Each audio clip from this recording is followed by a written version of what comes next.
any of us observe that.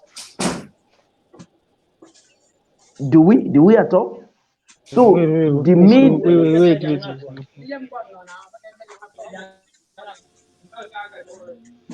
So the media is about to be monopolized, and you know the role the media plays in any democracy.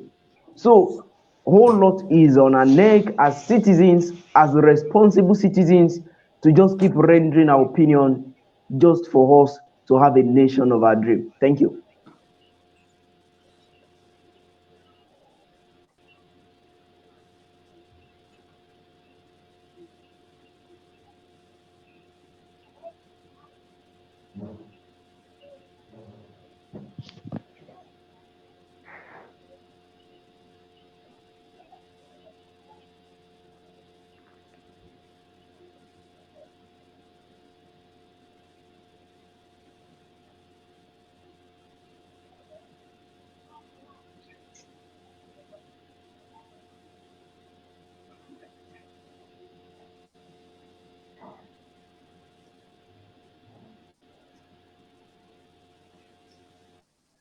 Okay, Sowore will join us any moment from now.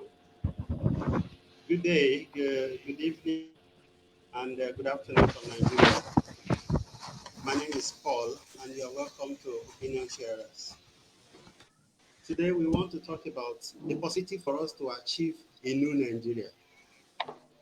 And then, since we'll be Sowore join us, we will be talking about the Revolution Now project as well.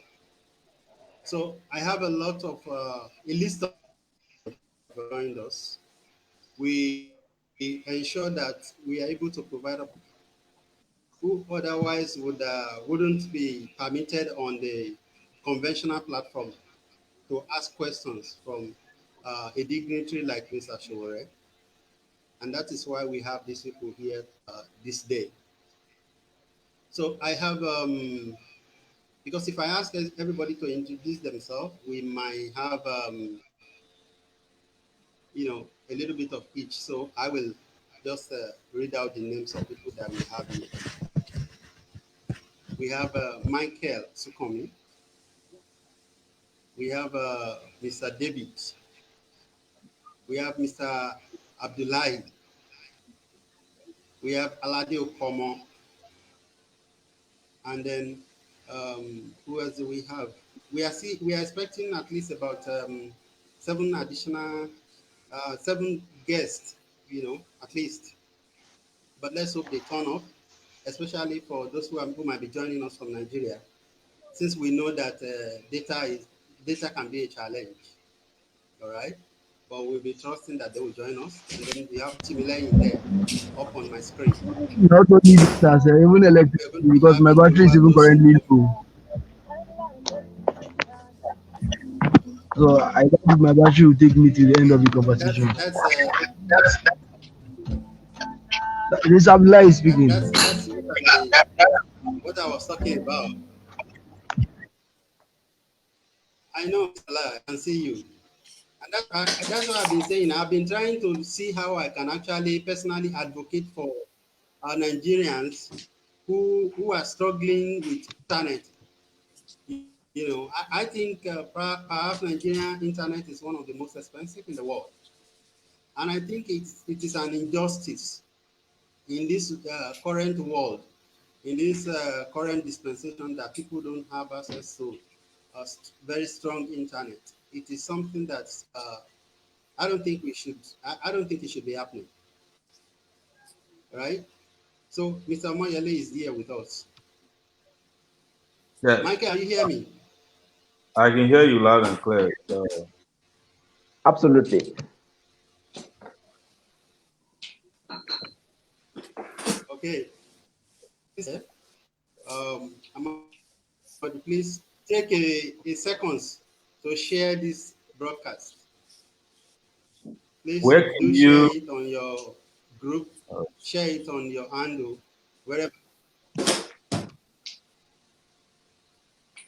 You're welcome, Mr. Sowore. Thank you very much for inviting me.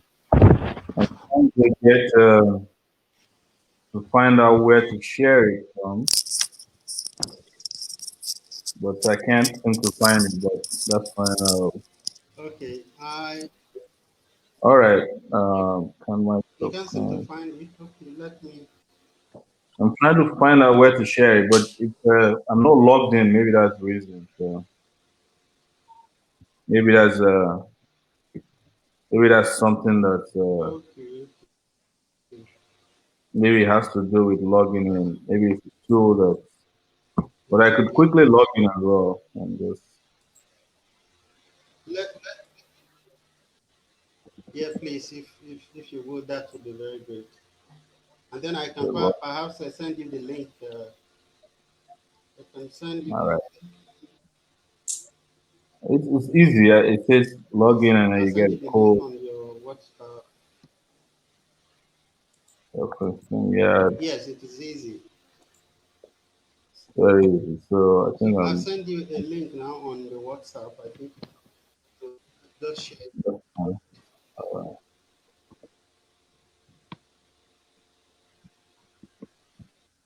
Okay, so now let me copy this. 168, 173.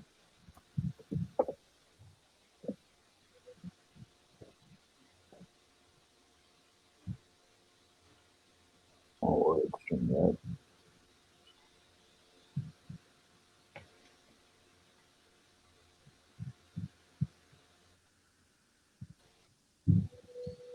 You're welcome once again, Thank you everyone, for. especially Sowore. Had prepared. I had asked one of our team to read that Showore's profile so that we don't. There's no need asking for Mr. Sowore to tell us about himself. Most virtually every one of us here is aware who Mr. Sowore is. But just for the sake, for the benefit of those who might be watching us, I am even expecting that some non-Nigerians might be watching us. So ask one of our team to read out Mr. Showore's profile just briefly. Michael, can you please go ahead and do that? All right. Thank you very much, everyone, and good evening from Nigeria. I'm talking from Ilori, North Central region of the country. Just by way of introduction, we know that Omoyele Sowore is a compound name as far as Nigeria's democracy is concerned. He was born in 6th of February 1971, a Nigerian human rights activist, a pro-democracy campaigner, former presidential candidate of AAC, and a founder of the online news agency called Sahara Reporters. Yele Sowore is from Eseldo, local government in Osun State, in Ondo State, in southwest Nigeria. He was born in the Niger Delta region of the country, comprising of 6 states of the southwest region, where he was also raised in a polygamous home with 16 children. At 12, he learned to ride a motorcycle so that he could go to lake to go fishing for food for his entire family every morning before going to school. Eh, so we studied geography and planning at University of Lagos. Funny enough, there's one of your alumnus member here in this assembly this evening. So perhaps you can hook up after the event. That's by the way. And his academic program was extended by 2 years after being expelled twice for political reasons and student activism. He was the president of University of Lagos Student Union government between 1992 and 1994, where he was involved in anti-cultism and anti-corruption advocacy. Sowore holds a master's degree in public administration from Columbia University, and of course, he has been a voice in Nigeria's political space since his undergraduate days in the University of Lagos. And of course, we are aware he played a strong role in the military during the military junta in Nigeria. So he's a convener of the revolutionary movement, a movement that is spreading across the length and breadth of the country like wildfire. So on this occasion, I welcome Mr. Omoyele Sowore to this platform. Thank you.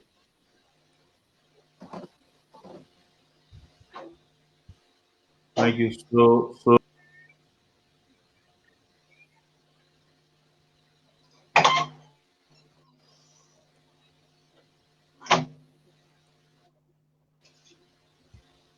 Okay, thank you so much.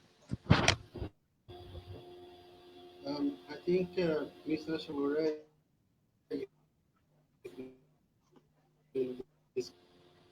let's hope that he will join us back. That's what I was saying about Nigerian network. Okay, the way people are managing in Nigeria is even commendable. Honestly, when you look at the fact that somewhere people can people can actually buy data for data about 50 gig data for less than $5 somewhere in the world, okay? And then in Nigeria, I don't know how much it is to buy 1 gig. How how Nigerian youths would want to survive without internet in this age. I personally don't understand it, and I think we have to step for being able to manage or endure this kind of Nigeria that we have, because honestly, I think it's difficult. I think it will be difficult.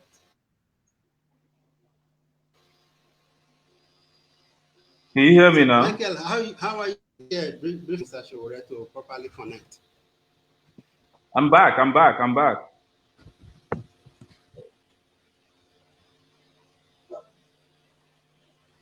Michael,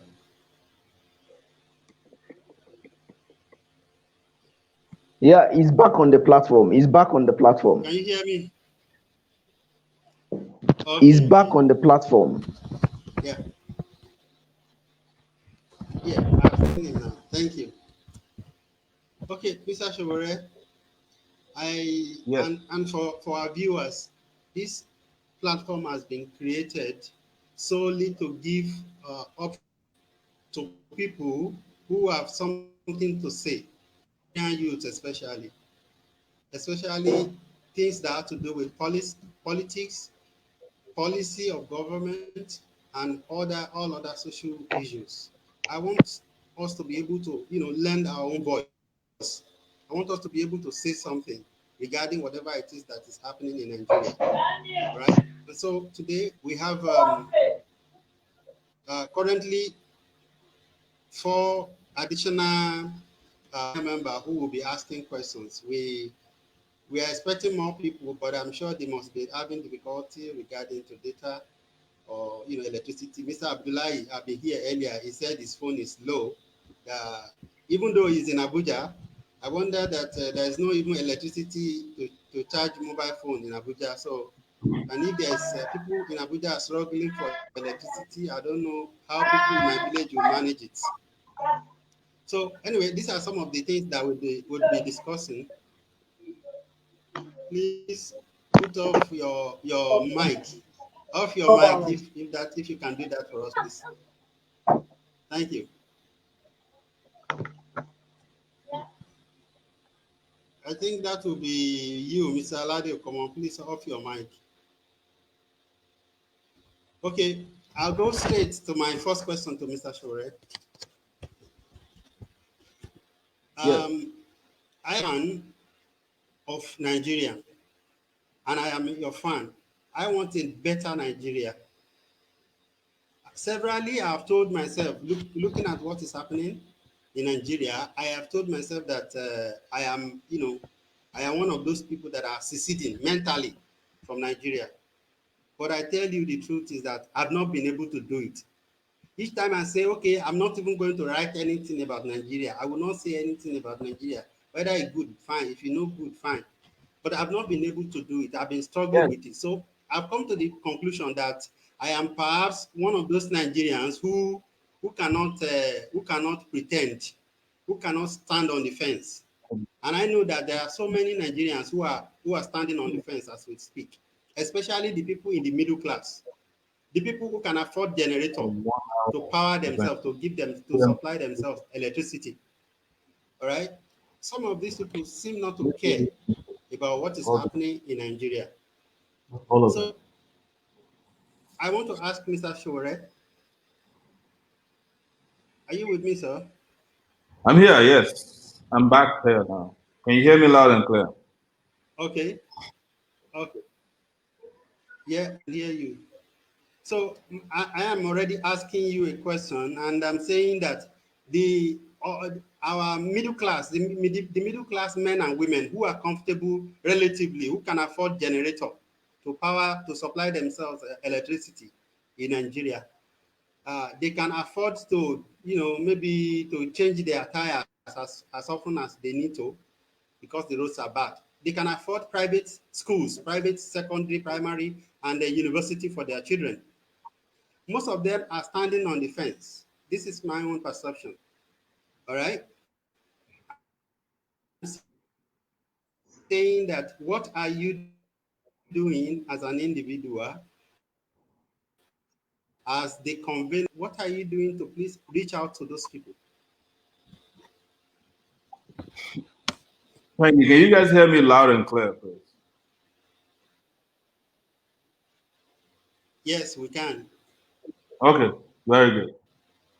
So my answer might be different from what you expect. And my answer is that the question to me, to my mind, is what are we doing about people who want to fight?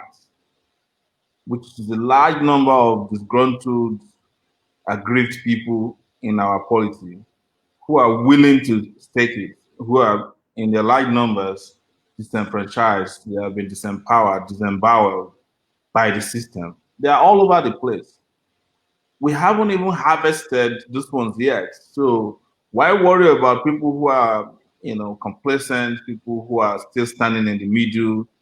Because the reason why I'm reacting or answering this way is that the people who are standing in the middle, they are the most educated, they are the most aware of the situation in the country.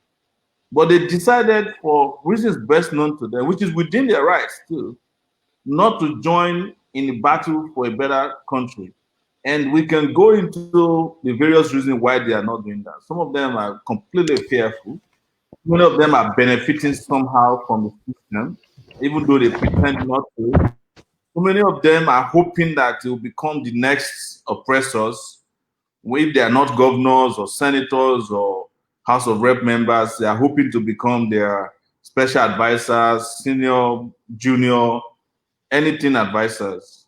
Some of them are hoping that they will become their mistresses, or what do they call the ladies that offer themselves for cheap to these people. And I'm not in any way denigrating any class. But there are class of Nigerians who are very, very upset with the system, whose consciousness has risen to the level of wanting to fight.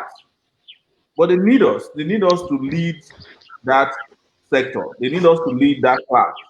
We haven't been able to reach all of them completely. And until we are done with all these people, in my view, mobilizing them to the barricades, why worry about people who are too satisfied or who are too complacent or too afraid to take it on? This what I'm sharing with you has been my experience last few uh, years, particularly since 2008, when I re-entered the fight for a new Nigeria uh, that we are still battling with or battling for now.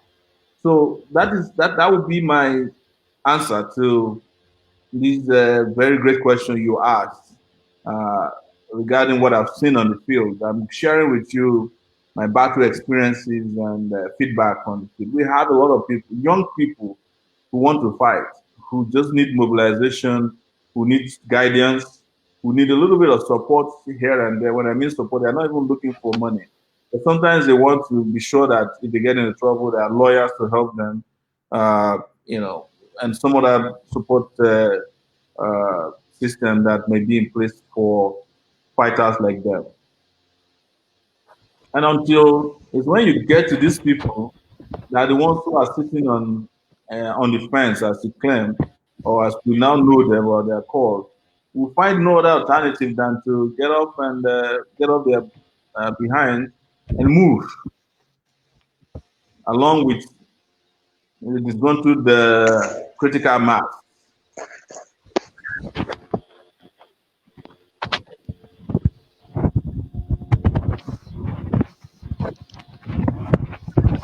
All right, Mr. Sowore, thank you very much. My next question, maybe after my next question, I'd like Timileyin to get ready to ask his question. My next question would be when we go back to history of Nigeria, talking about the amalgamation of the colonies by the British. In fact, one day for this, I learned that the name Nigeria actually was something that was formulated by Lord Lugard's girlfriend, who later became his wife. All right. So there is so much about Nigeria right now that I think it's even difficult to even call a country or a nation. Or well, it is a country. It's a nation. When you look at it is recognized, and we are under the federal government and their status. But I'm talking about there is no unity between the south, the north. Even when you look at the south, a lot of people, even in Yoruba, among the Yorubas, some people are saying I am Ijesha, I am Ekiti. Other people are saying I am Lagos. And you see, even it extends even to the east. So I am now as a Nigerian. I'm no longer a youth, okay, but as a younger, I mean, an adult. Let me say, I'm an adult, okay. I'm thinking in my head that there may be need for us to find time to sit down as citizens of that country and decide how do we want to live. And I'll give you a few reasons why I am saying so. Recently, there have been, a Sharia law that has given a judgment that a boy who sang, a singer, has been, convicted and declared to, he's supposed to be killed, to be executed. Now, people like me feel offended by that. And the reason is that we live in the same country. I mean, we call it our country. So anywhere I go, yeah. Let me plead with you to let us compress the questions, so that others can participate as we go along. What I mean is make your questions compact so that let's be a little succinct in the questions. Otherwise, me too, I will forget the line of questioning because it's a little bit bulky. I just want to plead with you so that we can just make it direct, boom, boom, boom, so that we can answer the questions as they are succinctly asked. So, and I want to cut you short on that one because you just mentioned something that that tickles my fancy about how we look at unity. First, there is unity, but when the unity we have is not the unity that is in your own interest. There's unity among the oppressors. When they are sharing money in Nigeria, looting the treasury, there is no Yoruba, there is no Hausa, there is no Christian, there is no animist, no Muslim. Bunch of thieves. They don't argue. They enter into the vault, share the money, and everybody walk away with as much loot as they can. It is that this is profitable for them that they create this unity. I understand. They create this. Wait. Let me just finish. Let me. So I don't want to lose my time. Just let me just finish. Okay. But so they create. Yeah, they have instruments. I even where I am going. I understand. You said something I wanted to respond to. I don't want to lose track of it because you just mentioned also the Muslim guy who is being killed, who is going to be killed for blasphemy in Kano. Yeah. And probably you are justifying that to show how we are not united. But you also have forgotten that a pastor in Port Harcourt, who is not from Kano, also said he wants to kill somebody for abusing his father, who is Oyedepo. So that's what I'm telling you. Within that class, there's unity. There's unity of stupidity, of bigotry, of greed, but they use other instruments to divide you and I, to make you feel like you're Yoruba, you're Hausa. What we need is the unity of the oppressed. But there's unity of oppressors. They're united. There's no difference between Tinubu and Buhari or Gambari or who is that guy that started Boko Haram in Borno State? Aloma.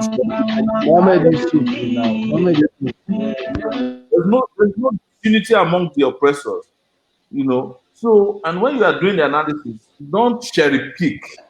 Don't say that there's a blasphemy candidate in Kano, and you forget that Daddy Freeze is also a candidate for blasphemy or extrajudicial killing, because Pastor Ibiyemi has already put him out to be clubbed to death by Christian fanatics.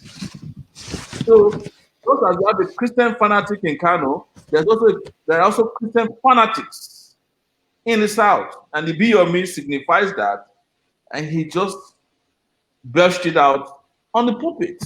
So, without understanding this concept of where they are coming from, probably we will be confused about where we are going to too. Is the reason why you see that I'm not one of the people agitating for dividing Nigeria, because I have been around these problems for so long. I know where we are headed. You divide Nigeria, you have just divided the problem. You mentioned the fact that even in Yoruba land, you know, we have our own type of racism. You know, the people in Abeokuta think that Ijebus are inferior to them. The Ijebus think that the Ekitis are inferior to them. Inferior to them. The Ekitis, they call the people in Eseodo Araodo. The people in Lagos call the Ekitis Araoke. You know, all those kind of languages already embedded in our culture that seem to perpetrate this hierarchy of superiority. They are all in all tribes. But that's not even my concern. My concern is that after you break up Nigeria, every part of Nigeria will be broken up with their own oppressors, more ferocious, more insidious, more greedy, that they will do to you even worse what they are doing to you in this enlarged Nigeria now. So I'm sorry, I didn't intend to cut you short, so please, just to get me right. I just want us not to lose track of your line of questioning, because when it goes a little bit longer, even me at my age, my memory is not that sharp anymore.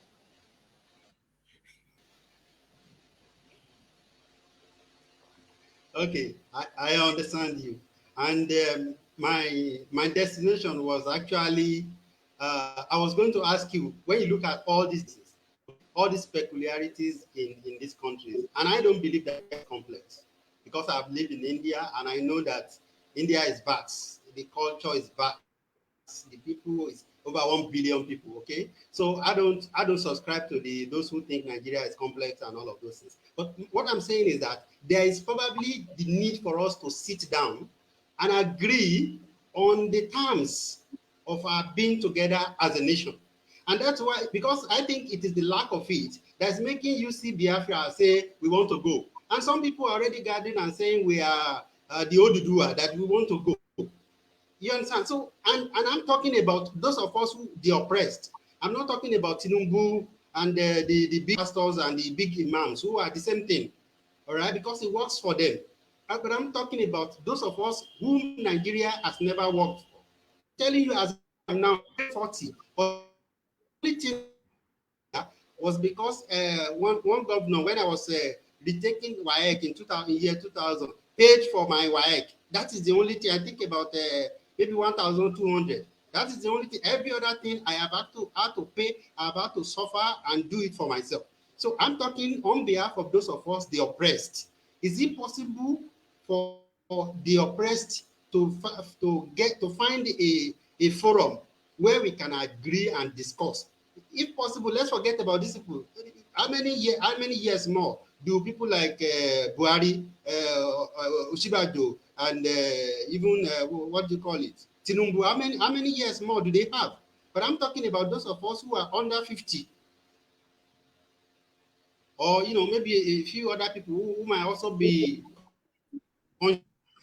conscious to sit down. I think so. And if you agree with me, how can somebody like you facilitate such, so that some people behind?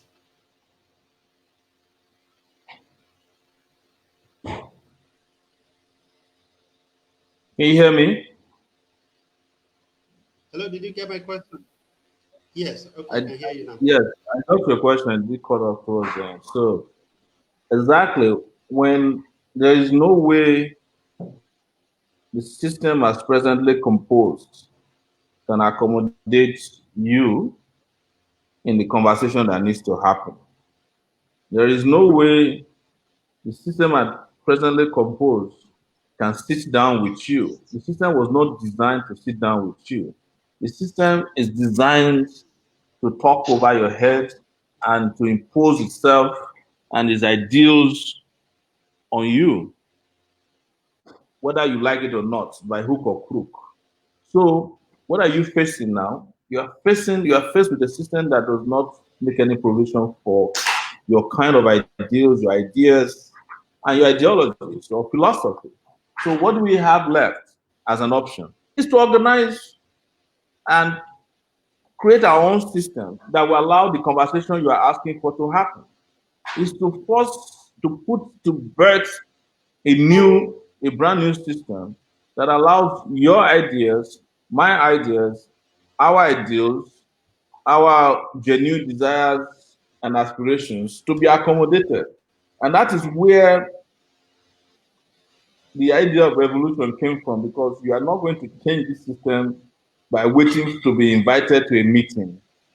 Even if democratically today they decide that they want us to have a conference, whether it's national or regional, you and I can never make it to the conference.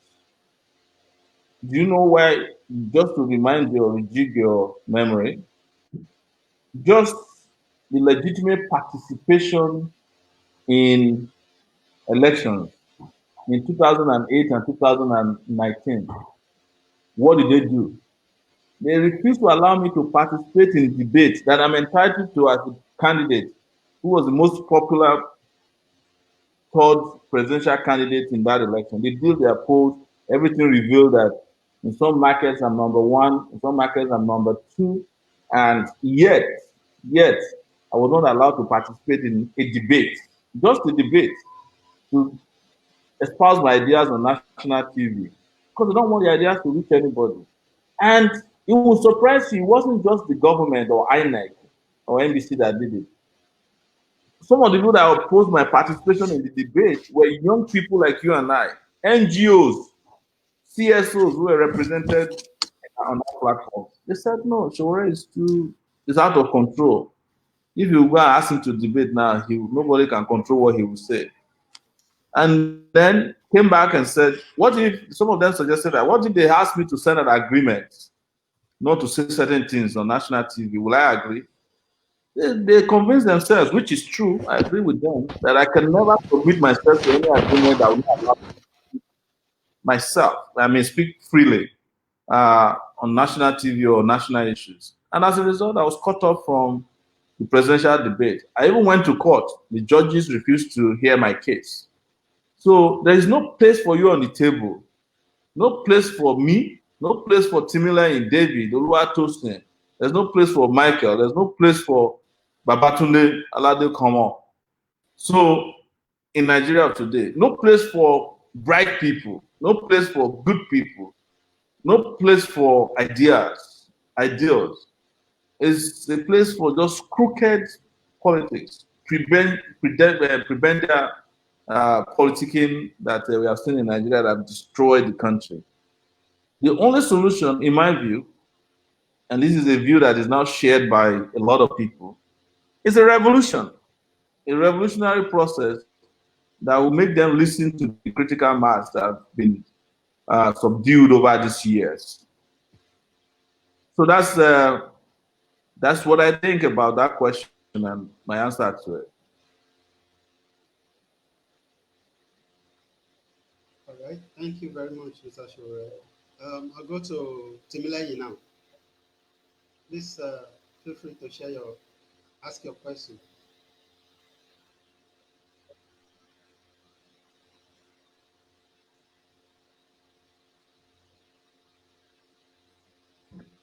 Thank you for having me. And My question goes thus: in the last election in 2019, I think I acted as a presiding officer in the local government in the Jebu, and then I had a lot of people hear their opinion about all the candidates, and then most especially Sowore. And many of them were like, if this guy could have maybe considered going for maybe a legislative position, it could have made more sense to them, and maybe you could have put polls and all that. And having this opportunity before me to ask him a direct question, I would not be asking him such question right now, and rather I will be asking a question that will make us understand how it processes information, and how he would handle such a situation. First, I will ask, had he ever considered such opinion, like let me go for a legislative position, perhaps a senatorial or a House of Assembly position? That's first. And secondly, had it been he did that, does it think, and Mr. Sowore, do you think that you would have made any significant impact in the Nigerian political space today? I'm asking this question most especially because of people that want to come out maybe under the umbrella of your party, or they want to come out as mentees to you.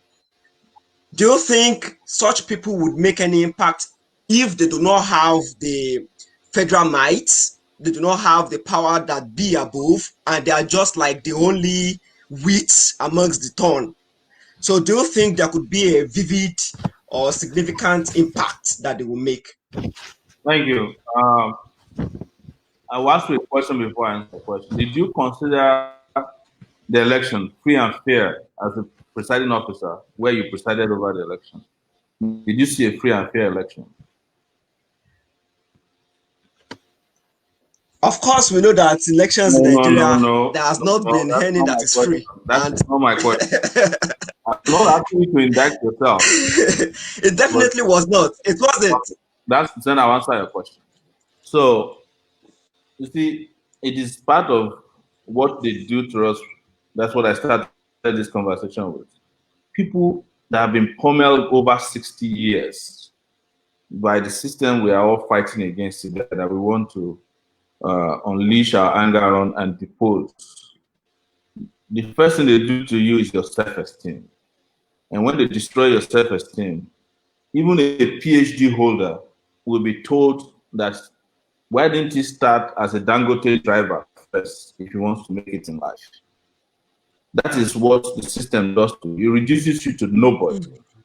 People who are asking that, they're asking a guy like me or you who had a first degree, second degree, traveled all over the world for 20 years, set up a business that is thriving, even though things are hard, an entrepreneur. I can call myself one because I set up a business 14 years ago that became slightly successful.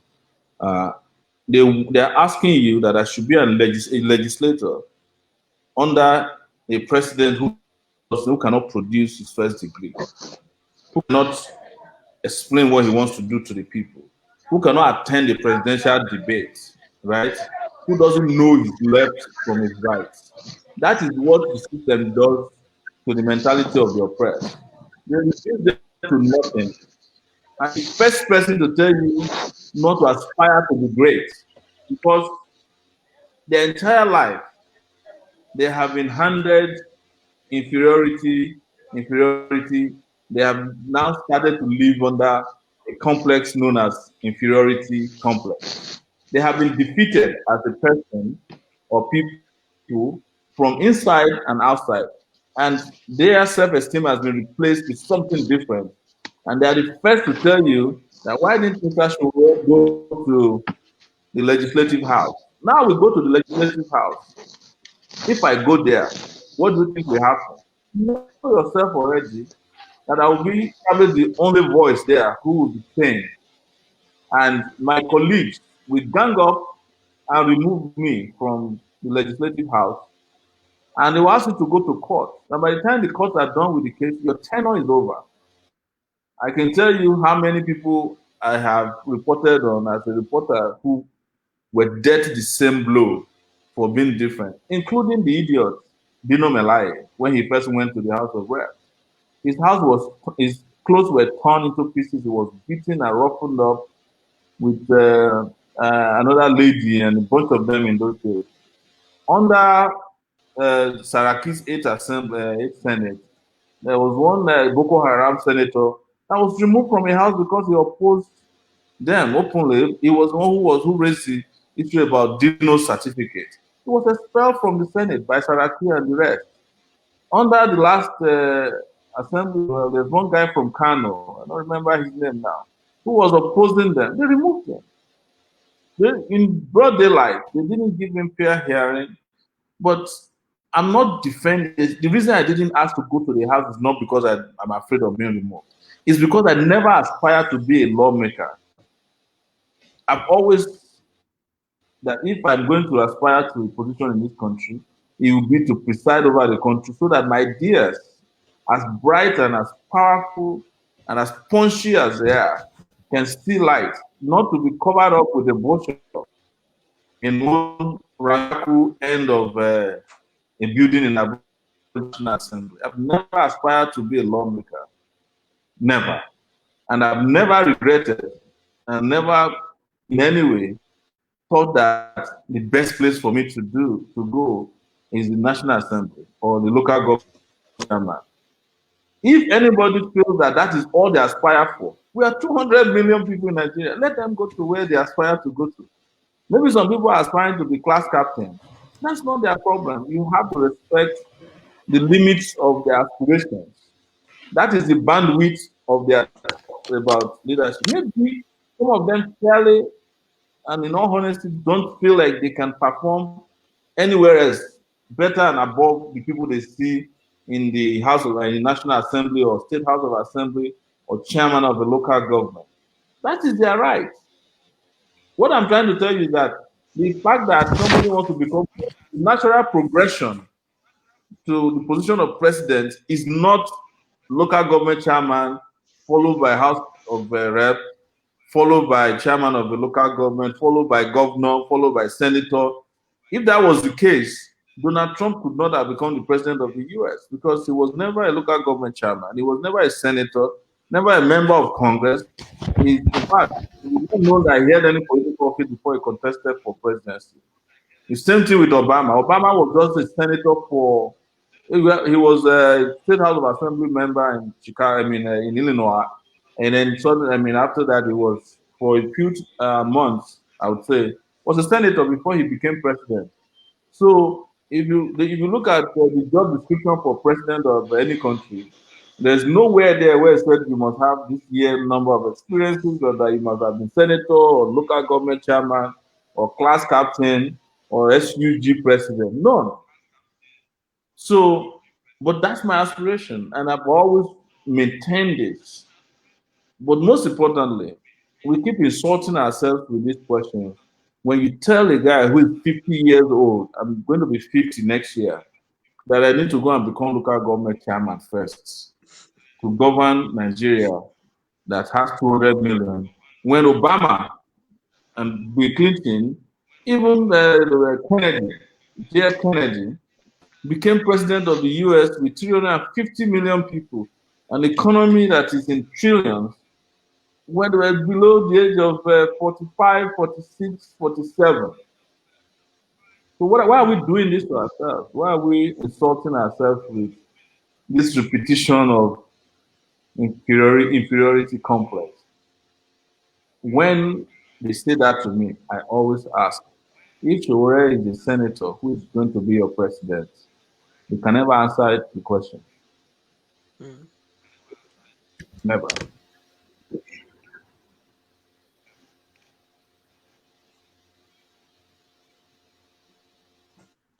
Okay, thank you, Mr. Sowore. Thank you very much. I love your response to that. Timla, you want to say something else? Oh yeah. So like I said in the question, like it is not a direct question to him. So I was trying to ask this question about especially people that rose up under AAC in 2019, and I know that many of them, especially a friend of mine in Poland, I think he ran in the Jebu local government. I've forgotten exactly where in Jebu local government in the Jebu.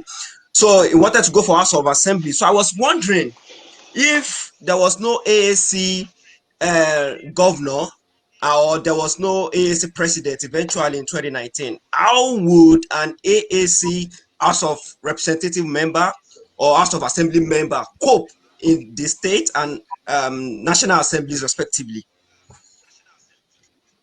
The question is a very good question, but it also and it was answered by an initial question, which is that does Nigeria permit people with a different mindset to coexist with people with whom they have ideological disagreements or positions?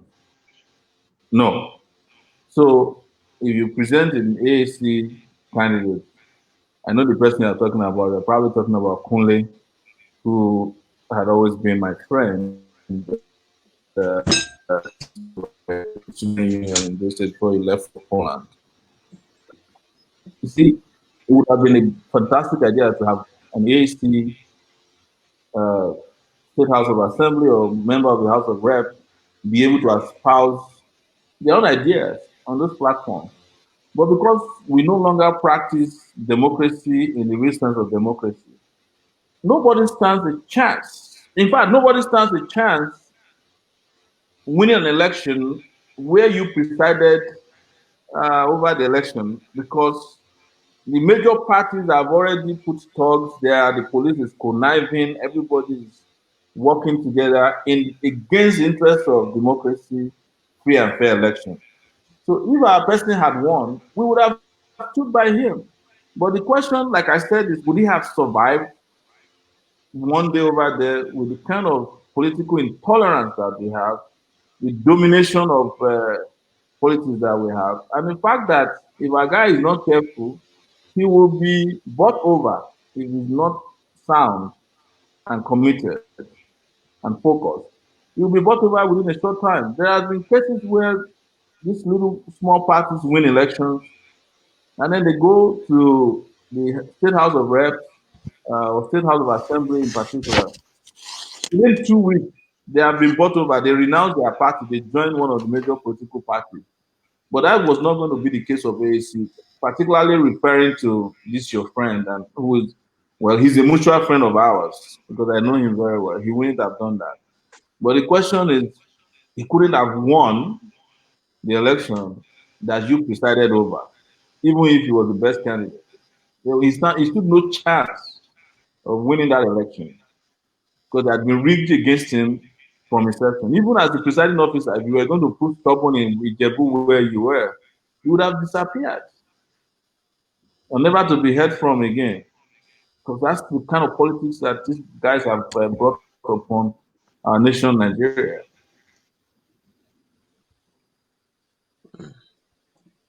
Okay, thank you. All right, thank you, Mr. Sowore. And where is Tunde? Okay, Tunde, are you there? Seems like someone dropped off. Yeah. Okay, I think Can hear you. I'm not sure if Tunde is there. Okay, okay, go ahead, go ahead. I can hear you. All right. I hope everyone can hear me. Yes. Yes, I hope you can hear me. loud and clear. I can hear you All loud right. and clear. Mr. Sowore, let me first start by saying that I'm deeply impressed that you are making such a great stride to cause a kind of a change from the narrative of Nigeria. And secondly, let me say that I'm also deeply humbled to share the same alma mater with you, which is the University of Lagos. Having said that, if we look at the status quo of things in Nigeria, we'll discover that it will be a little bit, or let's say a little bit, it will be very difficult for anybody to, uh, any good man, let me put it that way, any good man to have win any elective position and be able to push things around within the system. Why do I say this is that when you look at the National Assembly, let's say we have two Senate people in the National Assembly out of about 360 House of Rep members and 109 senators. It will not work. So now, having understand that the present system that we are running in Nigeria is not sustainable, it will not work for the future of this country. And the revolution now thing, ever since I've heard of that revolution now, the main question in my mind, and I want to pose to you now, is that what is the main content, what is the specifics of this revolution? Since the one we have at hand cannot work, and if anybody decides to vie for an elective position, there's every possibility that the instrumentalism of government and other apparatus within the state powers will not allow such individuals to win as against whatever they may be preaching. So I want to know, and I want you to tell Nigerians what is the content of that revolution that we can benefit from on the long run. Before we start thinking about the benefits, let's think about the sacrifice that needs to be made for this to happen. The revolution is for me, and as I want people to understand it, is to press the reset button for the operating system of Nigeria.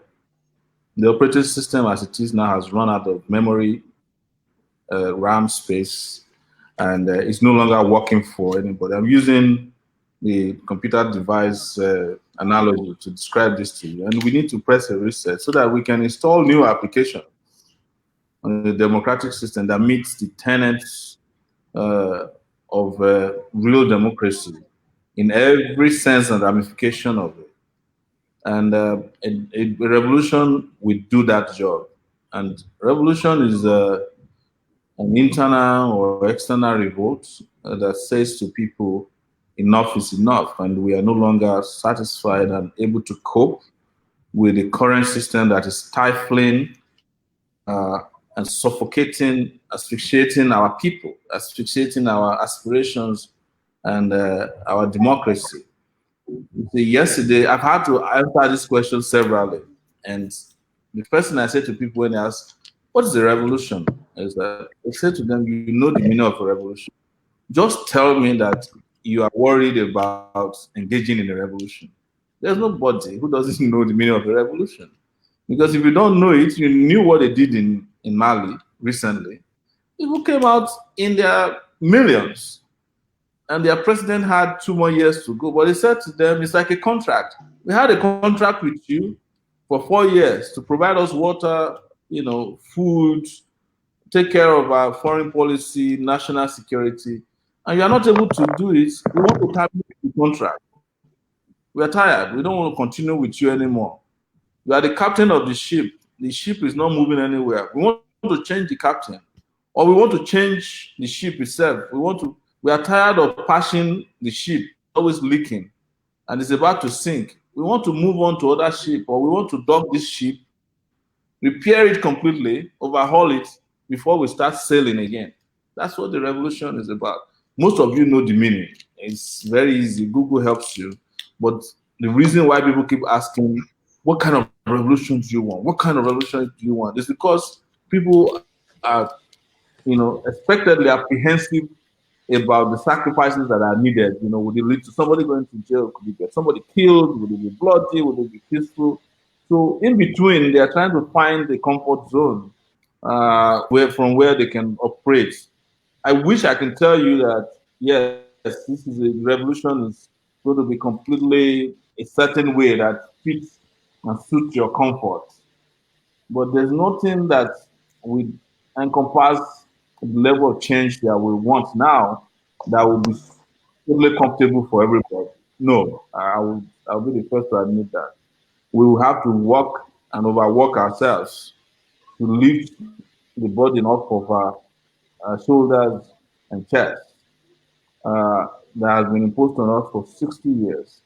So the revolution is the one that terminates this burden that has made it impossible for young people like you to get a job when you get out of school, made it impossible for you to get great education, to be able to, without knowing anybody, getting admission, going to hospital that can treat you, have your children grow up in safe, sound, and physically good environment, the ones that allow you to travel on roads and see development that you desire actually happen in your country in your lifetime.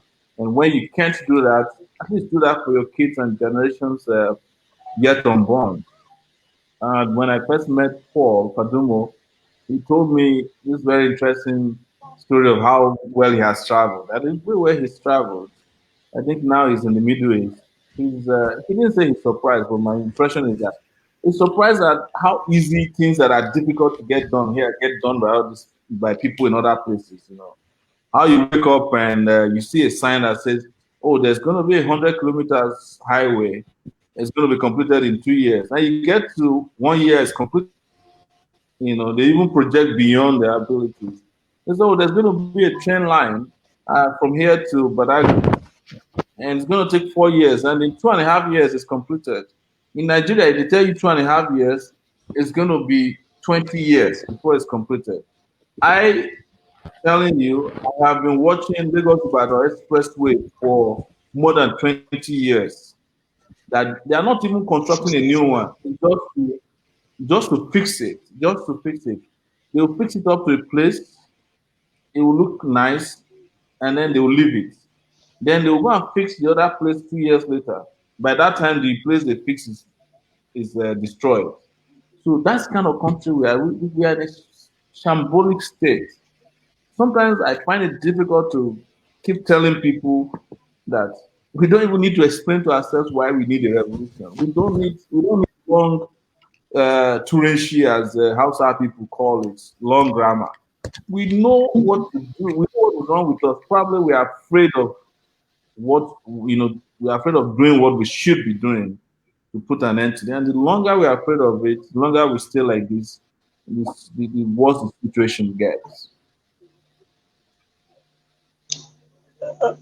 All right, I appreciate that response, because you said that we should first talk about the sacrifice we all have to make, and that is what I keep telling people on a daily basis, that if we want a change, a new Nigeria, then there's a sacrifice for all of us to be made. Let me quickly ask just one more question so that other uh, panelists can as well be able to ask you question.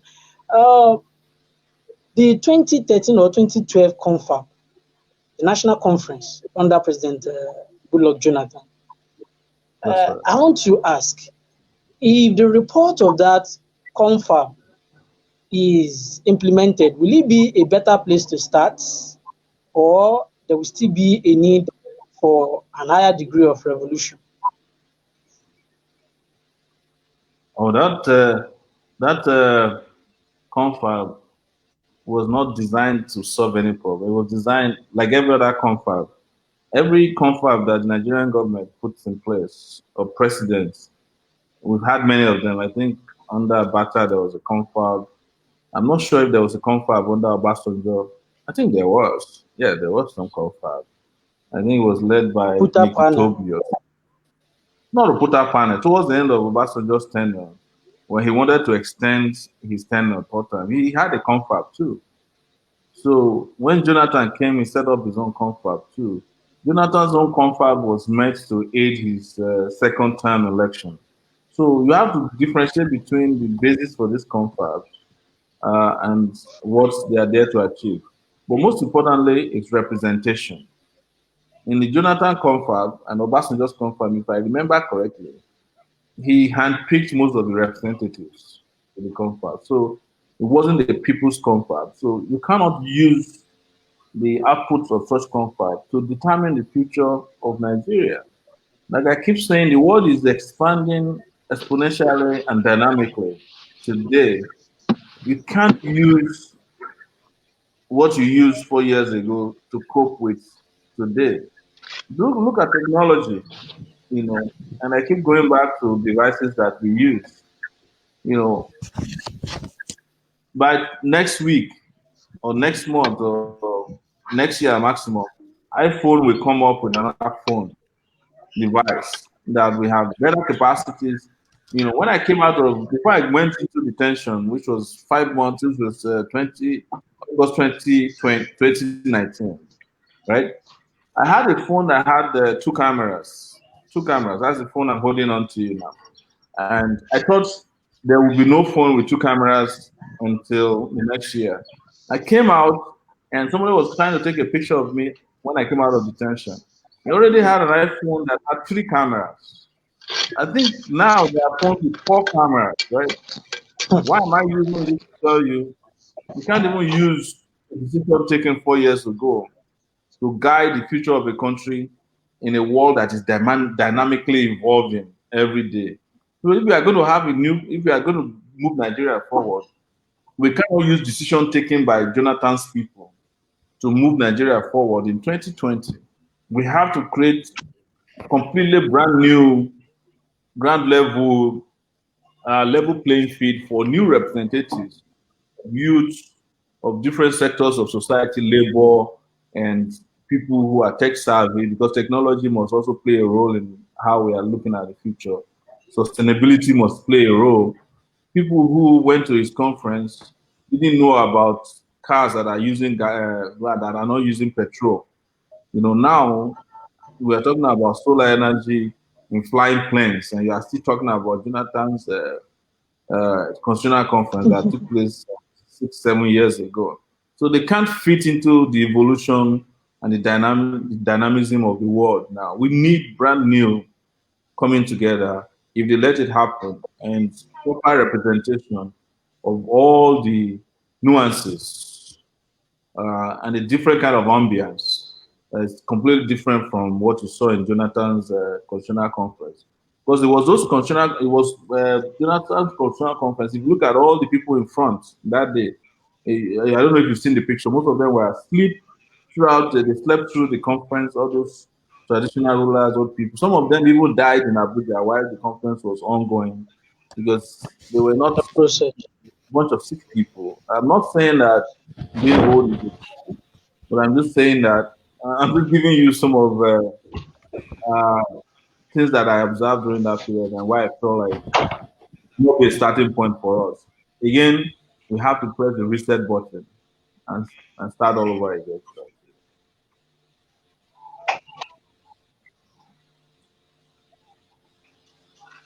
Mr. Omoyele, Okay, thank you so Mr. much. Sowore. I Yes. think I So, will hold it there.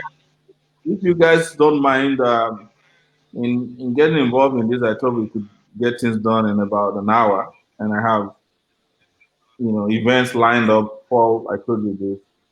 Some of them I prepare for, some I don't prepare for. But there's a lot going on in my life every day here, as you know. So we can be thinking about wrapping up, please, with due respect. okay. Yeah, we give the people that are here to ask you questions a few of this, and we'll make it quickly.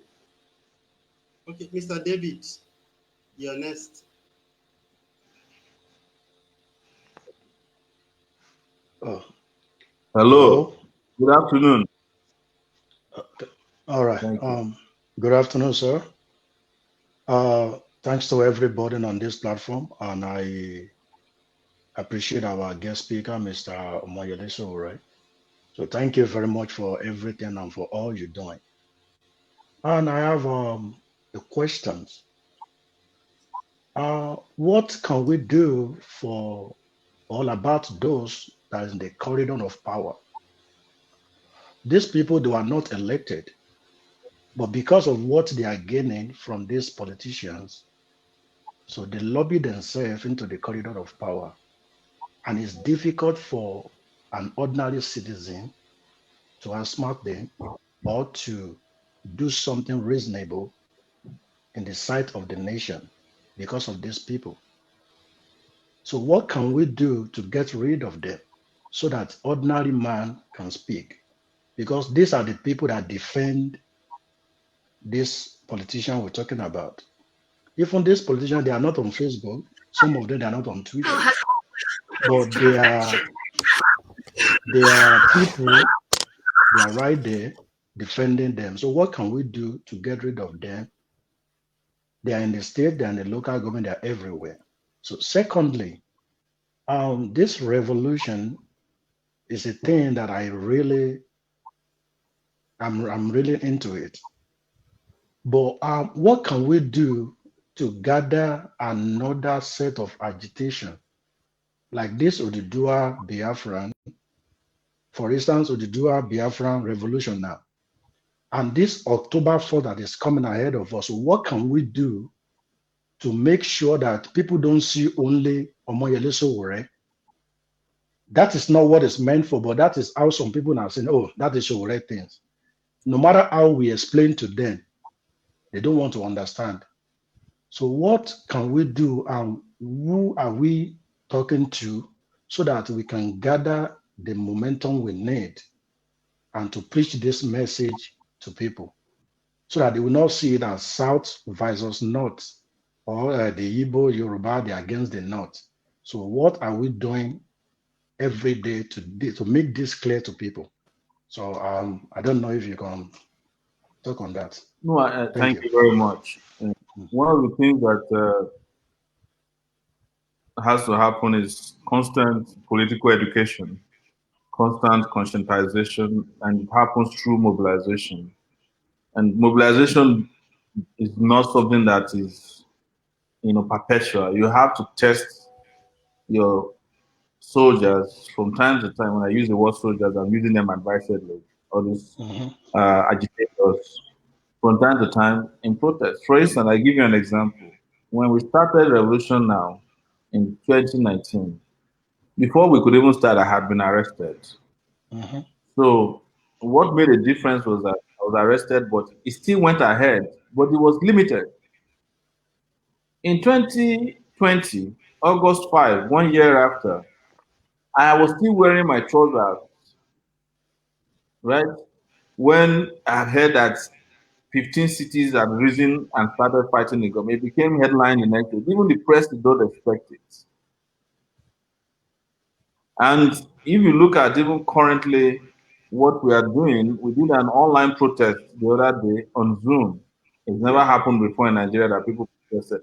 But it was our own digital response to mobilizing people who could not physically participate. And at the point, it was close to 500 people in attendance. When it was uploaded to Facebook or Sahara Reporters, a day after, it had reached 458,000 people. Exactly. Tells you that level of interest. People are still watching them to tomorrow, even on YouTube and our Facebook page on Sahara Reporters. So we have to keep mobilizing people. The number of people that believed in revolution in 2019 have increased geometrically in 2020. Because in 2019, their response was to go to Google to find out the meaning of revolution. In one day, over 5 million people searched the word revolution on Google. You can go and find out. You're right. Because of what happened in 2019. In 2020, they are no longer searching. They are trying to participate. So online that day, people were asking us, where can I join? Where can I join? And if you were on, because we were trending on August 5, a lot of people were disappointed. So why didn't you have the Port Harcourt revolution so I could join?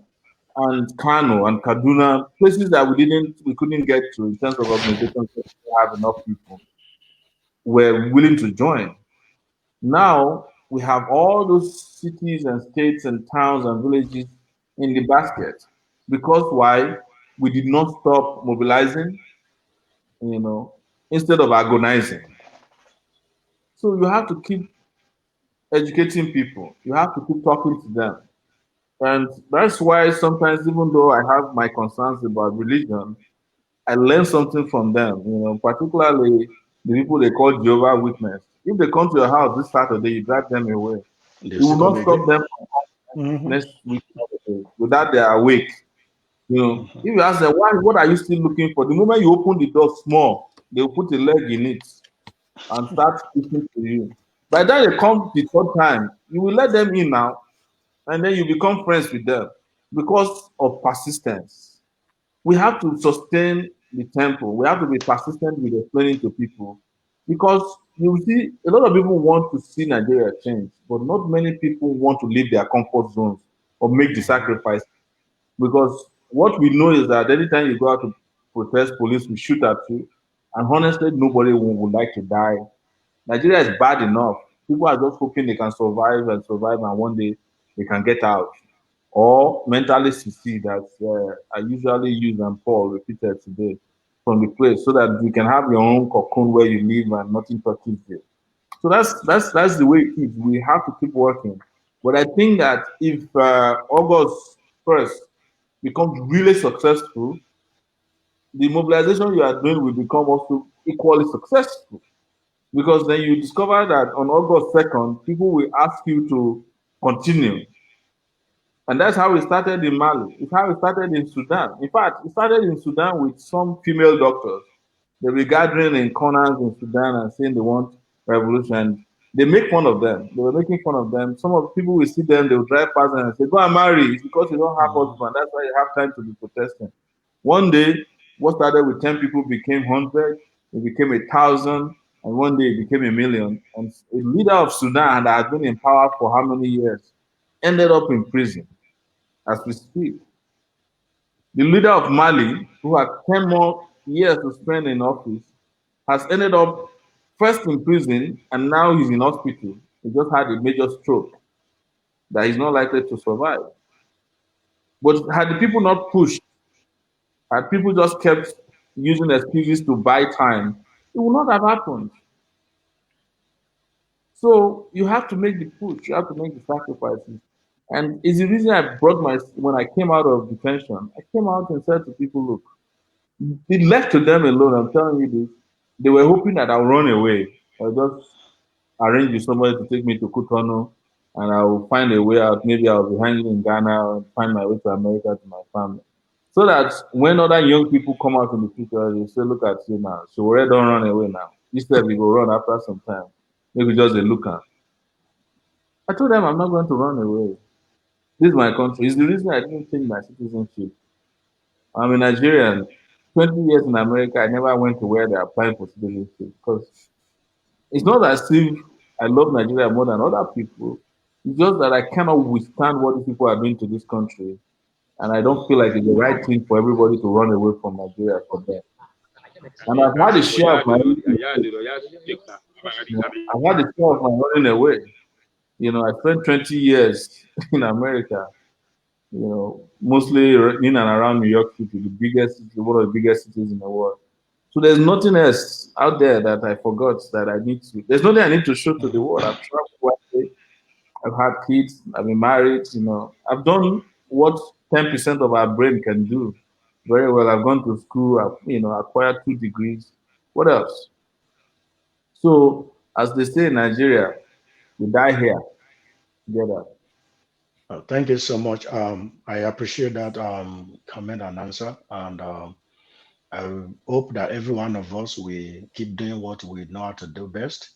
I know one day we will attain the victory we are looking for. Revolution now. Thank you. Wow. Thank you so much. Thank you, Mr. Sowore. I quickly go to ask you some question. We still have about 10 minutes to the Mr. Sowore expresses to you. So please quickly.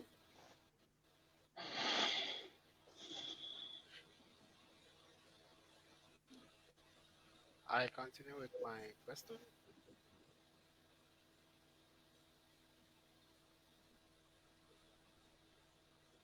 Can you hear me? Who's I can next? hear you. I can hear you. Good evening, Mr. Sowore, and thank you for your time here. Thank you. Before I will ask my question, I want to get a clarification. Go ahead. Now, can I consider you now an activist or a politician? I'll say the use of the word politician has connotations in our own culture. When they call somebody a politician, they are stylishly saying that you are a liar, you are a thief, and a dishonest person. That's the connotation here. You know, because Okay. if you owe somebody money and he doesn't pick your call, when he picks your call, say, why are you playing politics with me now? Because automatically you regard that person as someone who is playing games. A I've liar. been, Yes. I've been an activist all my life. There's no reason Okay. for me to add politician to it. You don't have to be a politician to get involved in electoral politics or partisan politics, as they call it. You don't have to be a politician. Uh, You just have to be a citizen of the country. Yeah. And I'm answering this question to advise on the meaning of politician in Nigeria's context or to respond now to it. I'm asking that question so I will know if what we are going through. I mean your followers, people that believe in your struggle, that believe in your ideas, and are buying to it day by day. So what are we going with now?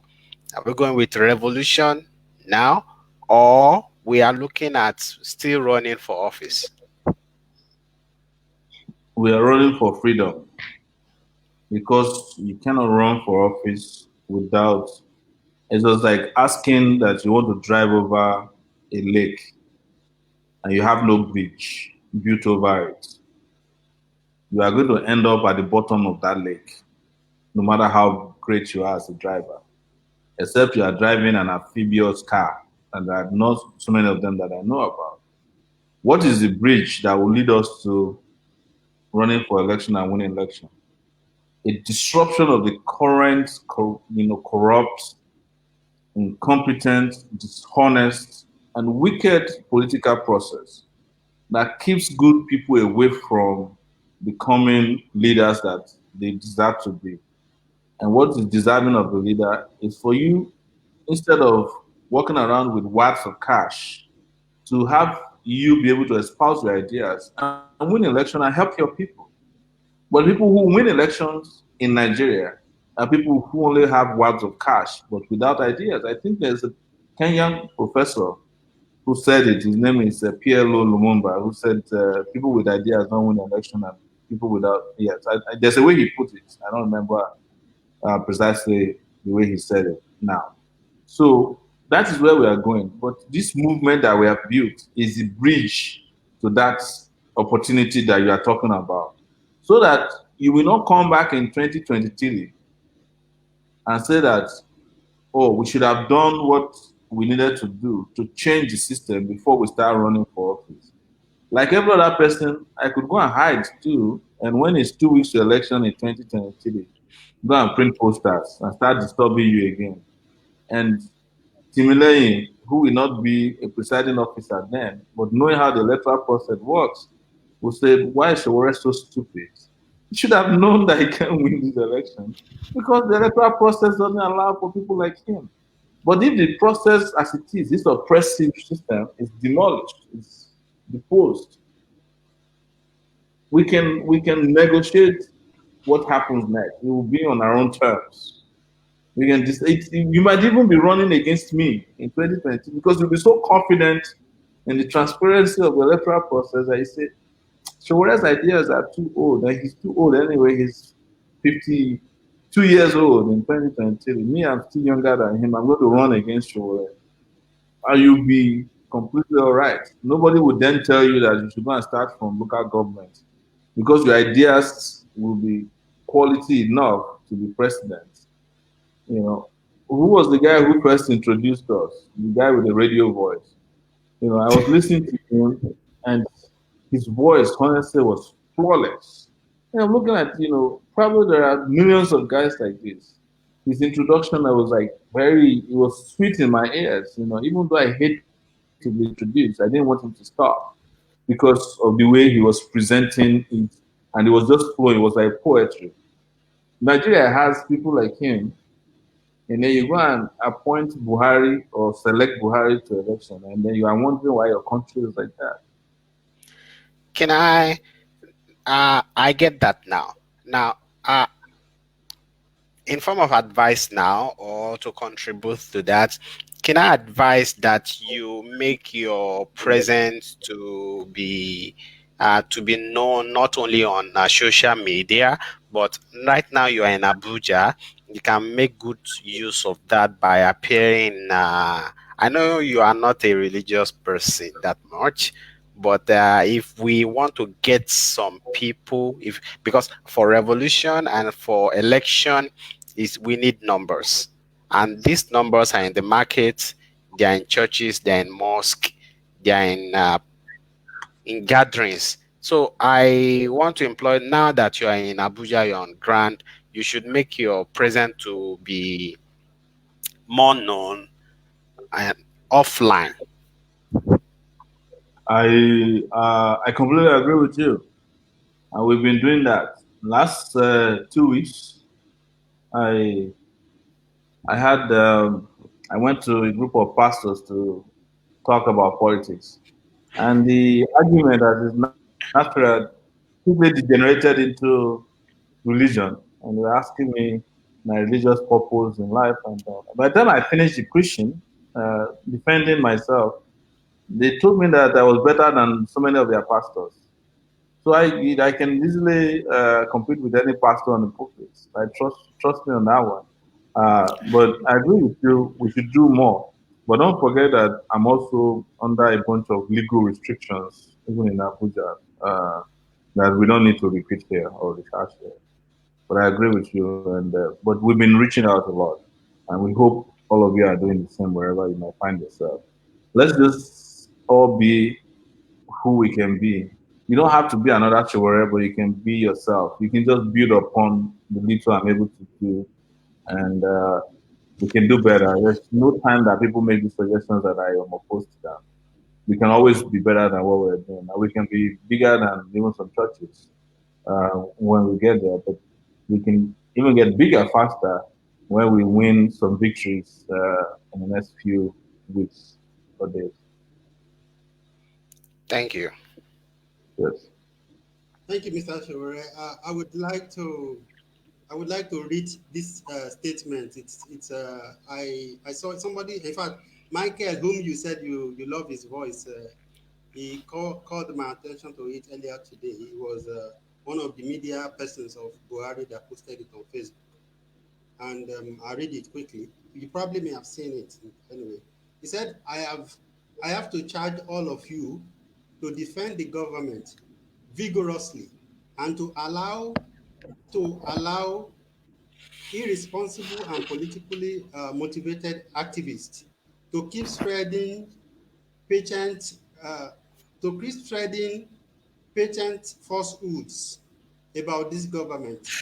Information to the public and should be better packaged. Go on the offensive. We are proud of our achievement, and we should blow our trumpets. That's President Muhammadu Buhari, 8. That's yesterday.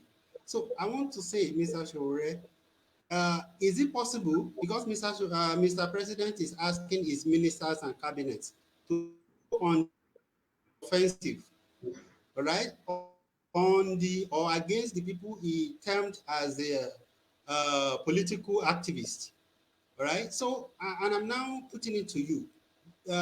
Are you scared? And do you think people who believe in revolution now, or people who are in one way or the other, are acting, even if acting as opposition or protesting against this government, do you think they should be scared? Because, you know. Yes. Thank you, Paul. How many of you know Sonny Ade very well? Most of you guys, right? There was a song he sang, I don't know which year, he said, Èmi náà ń bá wí yẹn o, Ọlọ́run mi. Ṣó wá máa wò wọ́n níran. Of course, they are talking about me in saying this. So, but let's just dissect it this way. The fact that after a year and a half, after about 6 years in office, they still can't figure out the achievement to the point that they have to be advising themselves inside the chambers of Aso Rock, the council chambers, to go aggressive on people. Tells you their level of confusion. They are confused. These guys are completely confused. They are overwhelmed.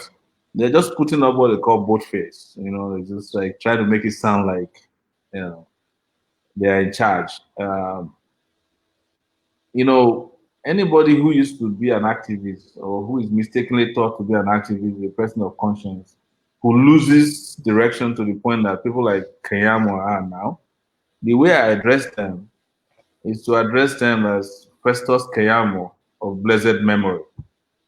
You know, they have transited into another world. And that would be my answer. There's nothing to it. Let's just keep doing what we're doing. This is to show to you that what we are doing is effective.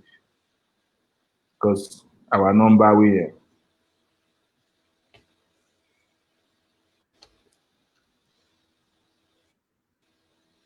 All right. Thank you so much, Mr. Sowore. I'm very, very grateful. I have a list of questions here that I probably would love to You know, ask I have to you, run. I but have people waiting for me for my next 1 hour meeting. is been. It's been an hour and a half, more than All that right. almost. No I have problem. to run any moment from now, please. You know, we can do this again as frequently as we want. Yeah. You know, you and I are close, and you All have right. made me Thank you. more friends now, and I appreciate all of Thank you. you.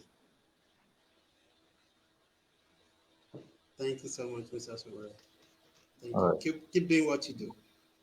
Thank you so much, guys. I appreciate All your right, comments viewers. today. Thank you so much.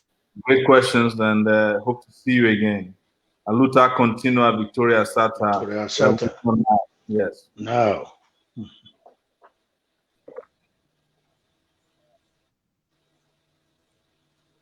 Thank you.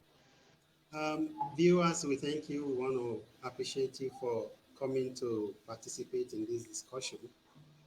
We seriously enjoyed Mr. Sowore. I hope he will join us. I mean, he has promised even that he will be joining us soon. We can always reach him, and we are expecting that any other person who will be interested in this kind of communication, please reach out to us, and we will keep having this discussion because I think it is compulsory. All right. So I was Yes. still going to ask Michael earlier, but Michael is no more here. To ask before we go, I'm going to have David and Alade Okomo from Nigeria. All right. I want to ask you people, how do you deal with internet and connection? How do you manage? Tunde, you can quickly I, give. you know, all right. The issue of network efficiency and of course the pricing of data in Nigeria is so absurd, if I have to say that. And why I say that is that there are times that you you buy data as expensive as it may be, and you will not even get a value for what you have paid for. In a circumstance where you get maybe 1 gig at the rate one gigabyte at the rate of 500 naira, and some part of it, there are some conditions attached to it that you have to use some part of it in the night, some part of it in the day, and there are times that time bound that is attached to this data that you have purchased with your money. And at any time at will, these network providers can decide to take away this the service. So it is crazy and absurd, if I may say. The issue of data management, it boils down to not only the internet facility alone, even the data management itself that we have once talked about on this platform. We have a very less value for data management, data acquisition, data quality in this part of the world. And it's just a shame on about over 200 million Nigerians.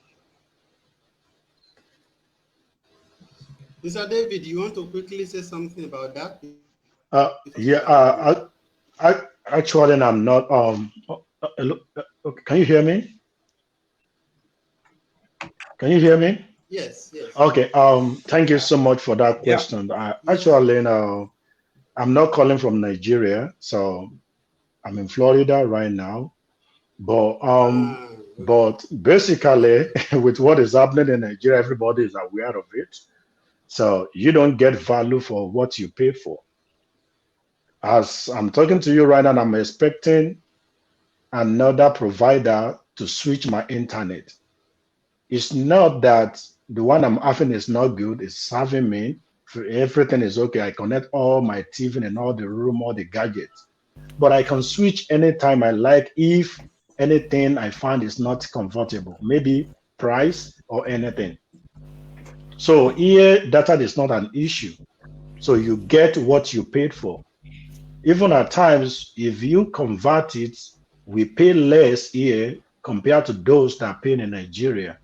For instance, here you can pay maybe $45 or $50 for a month, and you use it as much as you want. You stream live, you do everything. Even on the go, on the street, you still connect with your Wi-Fi. But it's not the same thing in Nigeria. I remember when I traveled to Nigeria 2014, so I subscribed normally. I didn't know that when you are not using it, you turn it off.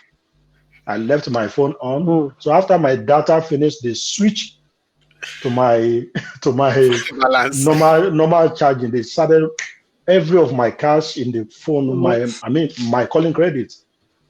Everything within 1 hour, more than 5,000 or 7,000 was disappeared.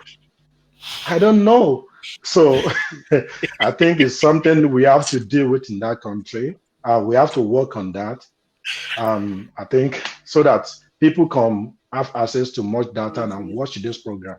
Because many people now, as we watching, how many people can use their data normally, if not for occasionally, to watch program of 1 hour, 1 hour 30 minutes. So I think it's a thing we have to look at. So Yeah. thank you. Thank you, Mr. David. I was actually, pardon me, I thought maybe your number, I thought maybe when I saved your number yesterday, because there were a lot Oh of yeah.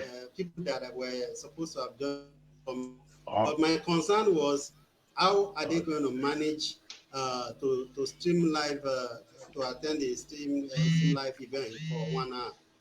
So, exactly. because I just keep feeling for them. Mhm. Anyway, thank you guys. And I'm asking that for those who are business minded, who might be watching this, please let us find a solution to this, because I don't think Nigeria life. This is one of the things that we solve, provide solution to. As much as we want to solve the problem of electricity, the internet also should be top on the It's a list. big problem. Thank you so much, Exactly. everyone. Timilayi, thank you. Thank you. Tunde, especially you, and especially those from Nigeria, kudos to you. Kudos, Kudos to kudos. them all. We Thank you, Mr. appreciate you Omi. guys. So we'll be. Thank you. So thank you, viewers. You can watch this all over again. You can send it to your friends for them to be able to see Mr. Shore's response to various questions. We will be live soon with various other topics and the personalities. Thank you so much. Thank you. It's a Thanks. pleasure. Bye.